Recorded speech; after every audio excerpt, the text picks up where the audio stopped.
வேலுநாச்சியார் வருகையை எதிர்பார்த்து திருப்புவனம் திருவிழா கோலம் பூண்டிருந்தது.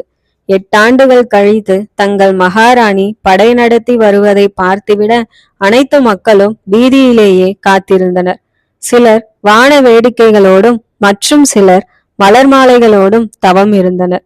சின்னஞ்சிறுவர்கள் கூட விழிகளை வழிமீது வைத்து வேலுநாச்சியாரின் வருகையை எதிர்பார்த்திருந்தனர். மற்றொரு கூட்டம் திருப்புவனத்தின் எல்லையில் கூடியிருந்தது. தூரத்தில் வேலுநாச்சியார் படை நடத்தி வரும் காட்சியை கண்டதும் வெடி சத்தம் விண்ணையும் தொட்டது. கூடியிருந்த மக்கள் முகமெல்லாம் மகிழ்ச்சி பூத்தன. மருது சகோதரர்கள் முன்வர அவர்களுக்கு பின்னே படைகள் அணிவகுக்க போர் தேரில் கம்பீரமாக வேலுநாச்சியார். வேலுநாச்சியாரின் தேருக்கு முன் கவிஞன் வைரவன் முழக்கங்களை ஒலித்து கொண்டு வந்தான். வேலுநாச்சியார் படை வீரர்கள் தங்கள் சொந்த மண்ணை மிதித்து விட்டோம் என்ற ஆனந்தத்தில் துள்ளி குதித்தனர். வீரத்தாய் வேலுநாச்சியார் வாழ்க, மாவீரர் முத்துவடுகநாதர் புகழ் ஓங்குக என்ற முழக்கத்தோடு வேலுநாச்சியார் படை திருப்புவனத்திற்குள் நுழைந்தது. ஊர் மக்களும் வேலுநாச்சியார் படையுடன் அணிவகுத்தனர். திருப்புவனம் கோட்டைக்குள் வேலுநாச்சியார் படை வரும் வரை ஆரவார பேரொலி திருப்புவனத்தையே ஆட்டி படைத்தது. கோட்டையின் வாயில் அருகே வந்ததும் தேரில் அமர்ந்திருந்த வேலுநாச்சியார் எழுந்து நின்றார். கூடியிருந்த மக்கள் கரவொலியால் தங்கள் மகிழ்ச்சியை வெளிப்படுத்தினர். எம் தாய்நாட்டு மக்களே என்று வேலுநாச்சியார் முழங்கியதும் மீண்டும் கரவொலி காதை பிளந்தது. 8 ஆண்டுகள் உங்களை எல்லாம் காண முடியாமல் போனதற்காக மிகவும் வருந்துகிறேன். இழந்த நாட்டை மீட்பேன் என்ற எனது கனவு திருப்புவனத்தில் நுழைந்ததன் மூலம் நனவாகி இருக்கிறது. சிவகங்கை சீமையின் மீதி பகுதியும் நமக்கு வந்தே தீரும். அதற்கு அனைத்து மக்களும் ஒத்துழைக்க வேண்டும். தேவைப்படும் போது உங்களை அழைக்கிறேன். இப்போது அனைவரும் கலைந்து செல்லுங்கள் என்றார் வேலுநாச்சியார். கூட்டம் கலைந்தது. ஆனால் அனைவரும் வீரத்தாய் வேலுநாச்சியார் வாழ்க என்று விண்ணதிர முழக்கமிட்டு கொண்டே சென்றனர். கூட்டம் கலைந்து செல்லும் வரை கூட்டத்தையே பார்த்து கொண்டிருந்தார் வேலுநாச்சியார். அனைத்து மக்களும் தம் மீது கொண்டிருக்கும் அன்பை நினைத்து வேலுநாச்சியார் மெய் சிலிர்த்தார். வேலுநாச்சியாரை விழி மூடாமல் பார்த்து கொண்டிருந்தான் கவிஞன் வைரவன். திருப்புவனம் கோட்டை. முன்னிரவு நேரம். படை வீரர்கள் ஓய்வெடுத்து கொண்டிருக்க வேலுநாச்சியார், மருது சகோதரர்கள், குயிலி, கவிஞன் வைரவன் மற்றும் முக்கியமானவர்களும் அடுத்து மேற்கொள்ள வேண்டிய பணிகளை பற்றி கருத்து பரிமாற்றம் நடத்தி கொண்டிருந்தனர். இறுதியாக வேலுநாச்சியார், வீரர்களே, இதுவரை நம் எதிரிகளை மிக எளிதாக வென்றுவிட்டோம். சிவகங்கை சீமைக்குள்ளும் நுழைந்து விட்டோம். இனி நாம் வீரத்தோடும் விவேகத்தோடும் செயல்பட்டாக வேண்டும். கோச்சடையிலும் சிலைமானிலும் தோல்வியை தழுவிய நம் எதிரிகள் இப்போது கோபத்தின் உச்சியில் குடிக்கொண்டிருப்பர். எந்த வழியிலாவது நம்மை தோற்கடிப்பதற்கு முயற்சி செய்வர். இதையெல்லாம் நம் கவனத்தில் கொண்டு எதிரிகளை எதிர்கொள்ள நாம் தயாராக வேண்டும் என்று கூறிக்கொண்டிருந்த போதே கோட்டைக்கு வெளியே வீரத்தாய் வேலுநாச்சியார் வாழ்க என்ற முழக்கம் கேட்டது. வேலுநாச்சியாரும் மறவர்களும் கோட்டை வாசலுக்கு விரைந்தனர். ஓய்வெடுத்து கொண்டிருந்த படை வீரர்களும் ஓடி வந்தனர். அங்கே பெருங்கூட்டம் திரண்டு இருந்தது. அனைவர் கைகளிலும் ஆயுதங்கள், தீப்பந்தங்களை தாங்கியபடி சிலர். வேலுநாச்சியாரை கண்டதும் மீண்டும் முழக்கம் ஒலித்தது. அனைவருக்கும் இருகரம் கூப்பி வணக்கம் தெரிவித்தார் வேலுநாச்சியார். கூட்டத்தில் இருந்த கம்பீர தோற்றமுடைய ஒருவன் வேலுநாச்சியார் அருகில் வந்து, தாயே, தங்களை காண்பதில் நாங்கள் பெரிதும் மகிழ்கிறோம். உங்களுடன் சேர்ந்து களம்புவ நாங்கள் வந்திருக்கிறோம். திருப்பாச்சேத்தி வெட்டறிவாள் படையும், மாடக்கோட்டை மர்ம அடிப்படையும், சாத்தரவன் கோட்டை சக்கர படையும், விஜயமாணிக்கம் வார்படையும் இங்கே திரண்டிருக்கின்றன. இழந்த நாட்டை தங்களோடு சேர்ந்து மீட்போம், இல்லையெனில் போர்க்களத்தில் போராடி மடிவோம் என்று கூற அனைவரும் வெல்வோம் அல்லது மடிவோம் என்று வீர முழக்கமிட்டனர். அதை கேட்டு வேலுநாச்சியார் கைத்தட்டி அங்கீகரித்தார். அப்போது ஓடி வந்த ஒற்றன் ஒருவன் ஏதோ ஒரு செய்தியை சின்னமருது காதில் ஓதினான். அடுத்து வேலுநாச்சியாரிடம் அந்த ரகசிய செய்தி அறிவிக்கப்பட்டது.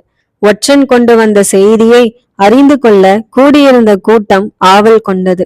அதை அறிந்து கொண்ட வேலுநாச்சியார், வீரர்களே, நமது ஒற்றன் புதிய செய்தி ஒன்றை கொண்டு வந்திருக்கிறார். அதை உங்களுக்கு அறிவிப்பது என் கடமை.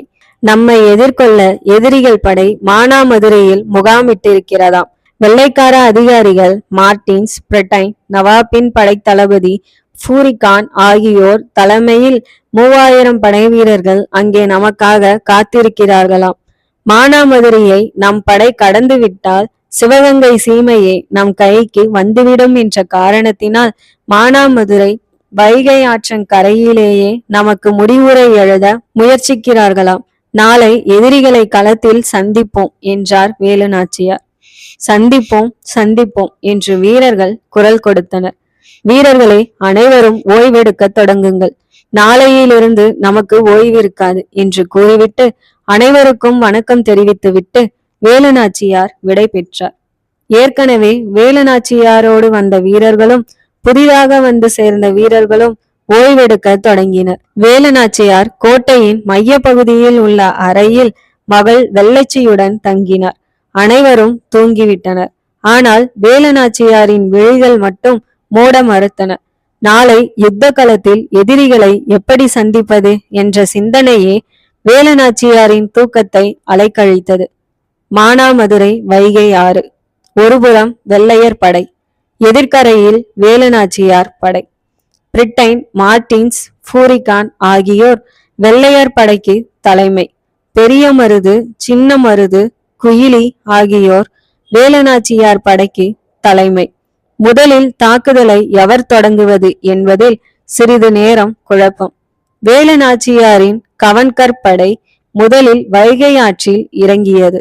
அதைத் தொடர்ந்து விஷம் தோய்ந்த அம்புகளை கொண்ட விற்படை. இவர்கள் வைகை ஆற்றின் மையத்திற்கு வந்த பின்பும் எதிரி படை வேடிக்கை மட்டும் பார்த்து கொண்டிருந்தது. இனியும் பொறுத்திருக்க வேலுநாச்சியாரின் ஒற்றர் படைக்கு விருப்பமில்லை. எதிரிகளை நோக்கி கவன்கல்லை ஏவியது. அதைத் தொடர்ந்து விற்படையும் எதிரிகளை நோக்கி அம்புகளை எய்தது. வெள்ளைப்படையினர் பல நூறு பேர் மரணத்தை தழுவினர். மார்டின்ஸ் பீரங்கி படைக்கு ஆணையிட்டான். வேலுநாச்சியார் படை வீரர்கள் பல நூறு பேர் விழுந்து மடிந்தனர். வைகை ஆற்றில் தண்ணீருக்கு பதில் சுதந்திர வீரர்களின் செந்நீர் ஓடி சிவந்தது. 30 பீரங்கிகளையும் 1000 துப்பாக்கிகளையும் வைத்திருந்த வெள்ளையர் படை கொக்கு குருவிகளை சுடுவது போன்று விடுதலை படை வீரர்களை சுட்டு தள்ளியது. இருப்பினும் இழப்புகளை பற்றி கவலைப்படாமல் வேலுநாச்சியார் படை வீரச்சமர் புரிந்தது. மருது சகோதரர்கள் எதிரிகளின் படைக்குள் புகுந்து எதிரிகளை வெட்டி சாய்ப்பதும் வேலுநாச்சியார் படை வீரர்களுக்கு உற்சாகமூட்டுவதும் என கண்கட்டி வித்தையை அரங்கேற்றி கொண்டிருந்தனர். இருப்பினும் என் செய்ய, இருதரப்பிலும் இழப்புகள் அதிகரித்ததே தவிர வெற்றி தோல்வி விலகியே நின்றது. ஆங்கில தளபதி மார்டின்ஸ் மனம் தளராமல் போர்க்களத்தில் தலைமை ஏற்று வழி நடத்தி கொண்டிருந்தான். பல மணி நேர போராட்டத்திற்கு பின் வேலுநாச்சியார் தலைமையில் ஆலோசனை கூட்டம் ஆரம்பித்தது. சின்ன மருது, தாயே, வெள்ளை தளபதி மார்டின்ஸை தீர்த்து கட்டாமல் நமக்கு வெற்றி கிட்டாது. அதனால் அவன் தலையை என் வளரிக்கு பரிசாக்க தாங்கள் அனுமதி தர வேண்டும் என்றான். சின்ன மருது, நானும் மார்டின்ஸை கவனித்தேன். அவன் இளைஞன் என்பதால் நம் எதிர்ப்புகளுக்கெல்லாம் ஈடு கொடுக்கிறான். அவன் வீரத்தை நான் மெச்சுகிறேன். அத்தகைய இளம் வீரனை கொல்வதை விட தோல்வியை ஒப்புக்கொள்ள செய்வதே நமது வீரத்திற்கு பெருமை சேர்க்கும். அதுவே வீரர்க்கு அழகு. இனி நம் போர் முறையை மாற்றுவோம். வைகையின் வடகரையில் உள்ள நாணல் புதரில் நமது பீரங்கி படையையும் துப்பாக்கி வீரர்களும் பதுங்கி இருக்கட்டும். வடபக்கத்திலிருந்து பெரிய மருது தலைமையில் குதிரை படையும் மற்றொரு குதிரைப்படை தென்பக்கம் இருந்து உன் தலைமையிலும் கிழக்கு பக்கம் இருந்து குயிலி தலைமையில் உடையாள் பெண்கள் படையும் மேற்கு பக்கம் இருந்து திருப்பாச்சேத்தி வெட்டறிவாள் படையும் எதிரிகளை நேர்கொள்ளட்டும். நான் யானையின் மீதேறி எதிரிகளின் மைய பகுதியில் நுழைகிறேன் என்றதும் கூடியிருந்தோர் எழுச்சியுடன் முழக்கமிட்டனர். ஆம், வெள்ளையரை களத்தில் சந்திக்கும் மகத்தான பணியை முதலில் மானாமதுரை ஆற்றங்கரையில்தான் வேலுநாச்சியார் தொடங்கினார். யானையின் மீதேறி இடது கையில் வாளும் வலது கையில் வேலுமாக வேலுநாச்சியார் களம் புகுந்தார். எதிரிகள் நவீன ஆயுதங்களை கொண்டு போராடிய போதும் வேலநாச்சியாரின் வேலுக்கும் வாளுக்கும் எதிரிகள் வீழ்ந்து மடிந்தனர். வேலுநாச்சியாரின் ஆவேச தாக்குதலை கண்டு விடுதலை படையும் நெருப்பு குழம்பாய் எதிரிகளை நிர்மூலமாக்கியது. எவர் ஆயுதத்திற்கு எதிரிகள் அதிகம் பலியாயினர் என்று கணக்கிட முடியாத அளவுக்கு எதிரிகள் ரத்தம் வைகை ஆற்றி தப்பி ஓடிய கயவர் படையை நாணல் புதருக்குள் பதுங்கியிருந்த வேலுநாச்சியாரின் பீரங்கி படை சுட்டு தள்ளியது. இனிமேல் எதிர்க்க இயலாது, எதிர்த்தால் உடம்பில் உயிர் இருக்காது என்பதை அறிந்து ஆங்கில தளபதிகள் பின்வாங்கி தலை தெறிக்க ஓடினர். மூர்த்தி நயனார் கோவிலுக்கும் திருப்பத்தூர் கோட்டைக்கும் ஓடி மறைவதில் வெள்ளையர் போட்டியிட்டனர். வைகை ஆறு முழுவதும் இரத்தம், எதிரிகளின் உடல்கள், அவற்றிற்கு இடையே வேலுநாச்சியாரின் வீரர்களும் செத்து கிடந்தனர். எஞ்சிய வேலுநாச்சியார் படை வீரர்கள் ஓரிடத்தில் குழுமினர். எதிரிகளை நிர்மூலமாக்கிய வேலுநாச்சியார் யானையின் மீதமர்ந்து படை வீரர்களை நோக்கி பவனி வந்தார். அந்த வீரத்தாயின் கோலத்தை கண்டு கவிஞன் வைரவன் வாய்ப்பிழந்து பார்த்து கொண்டிருந்தான். ஒரு பெண்ணால் இப்படியெல்லாம் போர் புரிய முடியுமா? அதுவும் 40 வயதை தாண்டிய ஒரு பெண்மணியால் இத்தகைய சாதனைகளை நிகழ்த்தி காட்ட இயலுமா என்ற வினாக்களால் கவிஞன் வைரவன் மட்டுமல்ல, விடுதலை படை வீரர்கள் அனைவரும் ஆச்சரியத்தால் திகைத்தனர். வெற்றியை பகிர்ந்து கொள்ள கூட அவர்கள் நினைக்கவில்லை. அனைவர் விழிகளும் வேலுநாச்சியாரை பார்த்து வியந்து கொண்டிருக்க, வேலுநாச்சியார் அமர்ந்திருந்த யானை காளையர் கோவிலுக்கு செல்லும் குறுக்கு வழியில் நடந்தது. அந்த யானைக்கு பின்னால் அனைவரும் அணிவகுத்தனர். மகிழ்ச்சியில் திளைத்த வீரப்படை மௌனத்தை மட்டுமே கடைபிடித்து தொடர்ந்து நடந்தது. இந்த அமைதியை விரும்பாத கவிஞன் வைரவன் வெற்றி திருமகள் வேலுநாச்சியார் வாழ்க என்ற முழங்க மீண்டும் விடுதலை படை எழுச்சியை சொந்தம் கொண்டு காளையர் கோவிலை நோக்கி கம்பீரமாக நடை போட்டது. காளையர் கோவில் இங்குதான் வேலுநாச்சியாரின் கணவரும் சிவகங்கை மன்னருமான முத்துவடுகநாதரும் இளையராணி கௌரி நாச்சியாரும் வெள்ளையர்களால் சாகடிக்கப்பட்டனர். அந்த நிகழ்வுகள் வேலுநாச்சியாரின் நினைவில். பயணம் தொடர்ந்தது. 1772 ஆண்டு காளையர் கோவிலுக்கு முன் செத்து கிடந்த மனிதர்கள் எல்லாம் வேலுநாச்சியாரின் நினைவுக்கு வந்தனர். 8 ஆண்டுகள் கடந்தாலும் அந்த கோர சம்பவத்தை எப்படி மறக்க முடியும்? விழிகள் சிவக்க வேலுநாச்சியார் படை காளையர் கோவிலை நெருங்கி கொண்டிருந்தது. முத்துவடுகநாதரை பதுங்கி நின்று சுட்டு வீழ்த்த ஆங்கில தளபதி பாஞ்சோருக்கு ஆலோசனை கூறிய ஆங்கில தளபதி ஜோசப் ஸ்மித்து தான் இப்போது காளையர் கோவிலை காப்பாற்றும் பொறுப்பில் இருந்தான். கணவனை கொன்றவனை நேர்கொள்ள நெஞ்சமெல்லாம் வீரத்தை சுமந்தபடி வேலுநாச்சியார் காளையர் கோவிலுக்குள் நுழைந்தார். மானாமதுரையில் நடந்த போரையும் அதில் ஆங்கில படைகள் புறமுதுகிட்டு ஓடிய செய்தியையும் அறிந்திருந்த காளையர் கோவிலை காத்து நின்ற வெள்ளையர் படை வேலுநாச்சியாரின் வெற்றி படை வருகையை கண்டு நடுக்கம் கொண்டது. ஜோசப் ஸ்மித்தின் ஆணைக்கு கட்டுப்பட்டு கூலிப்படைகள் ஆயுதம் ஏந்தியும் வேலுநாச்சியார் படையை நேர்கொள்ள முடியாமல் பயந்து நடுங்கின. மருது சகோதரர்கள் எதிரி படைகளை தூள் தூளாக்கினர். என்ன அதிசயம்! போர் தொடங்கிய சிறிது நேரத்திலேயே எதிரி படைகள் பதுங்க தொடங்கின. இறுதியில் பின்வாங்க தொடங்கின. உயிர் பிழைத்தால் போதுமென்ற எண்ணத்துடன் ஆங்கில தளபதி ஜோசப் ஸ்மித் குதிரையில் ஏறி தப்பி ஓடினான். காளையர் கோவில் கோட்டையும் வேலுநாச்சியார் கைவசமானது. மருது சகோதரர்களும் மற்ற வீரர்களும் யானை மடு தீர்த்தத்தில் நீராடி மகிழ்ந்தனர். வேலுநாச்சியாரும் உடன் வந்த பெண்களும் கௌரி தீர்த்தத்தில் குளித்து மகிழ்ந்தனர். அடுத்து அனைவரும் முத்துவடுகநாதரும் கௌரி நாச்சியாரும் அடக்கம் செய்யப்பட்ட இடத்திற்கு சென்றனர். அஞ்சலி செலுத்தினர். அனைவரின் கண்களும் கண்ணீர் சொரிந்தன. கவிஞன் வைரவன் வேலுநாச்சியார் மீது கண் பதித்தான். அந்த திருமுகத்தில் ஒரு கம்பீரம் தெரிந்ததை அவன் காண தவறவில்லை. சிறிது நேரம் சோகம் மட்டுமே அவர்களை சூழ்ந்து நின்றது.